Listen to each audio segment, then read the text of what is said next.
दोस्तों next group आता है हमारा सन्ड्री क्रेडिटर यानी कि लेनदार। वो लोग या वो पार्टी जिनको हमने पैसा देना है, या यूँ कहा जाए कि जिनसे हमने उधार में कोई माल खरीदा है या सर्विस ली है, जिनका पैसा देना अभी बकाया है, वो सन्ड्री क्रेडिटर कहलाते हैं। एग्जाम्पल से इसको समझते हैं। मान लीजिए हमारी एक किराना की शॉप है, तो उसमें माल ख़त्म हो गया है और हमारे पास माल खरीदने के पैसे भी नहीं हैं। तो बिज़नेस को चलाने के लिए हमें माल तो चाहिएगा। तो हम जिससे भी माल खरीदते हैं उस डीलर से हमने क्या किया, रिक्वेस्ट की कि हमें 1 लाख का माल हमें उधार में दे दिया जाए। जैसे माल बिकेगा तो हम उसे पैसे दे देंगे। फॉर एग्ज़ाम्पल हमने XYZ कंपनी से 1 लाख का माल उधार में ले लिया है।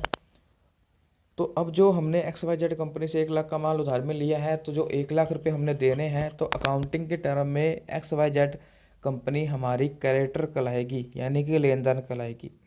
इसी तरह से हमने किसी से एडवर्टाइजमेंट करवाई है, या कोई न्यूज़पेपर में भी हमने ऐड करवाई है, या कोई किसी भी तरह की सर्विस ली है लेकिन उधार में लिए हैं, जिनके हमने पैसे देने हैं, वो सभी के सभी हमारे लेनदार कहलाएंगे। और जिन सब का लेजर जो बनेगा टैली में, उन सभी लेजर के ग्रुप को हम सन्ड्री क्रेडिटर के अंदर रखेंगे। और दोस्तों जो सन्ड्री क्रेडिटर ग्रुप है हमारा करंट लायबिलिटी होता है और बैलेंस शीट की लायबिलिटी साइड में आता है। आई होप आपको समझ आया होगा, और धीरे धीरे हम सभी ग्रुप्स को कवर करेंगे। तो जुड़े रहिएगा एक मैग्नेट की तरह, मैग्नेट अकाउंटिंग पर। Thank you guys.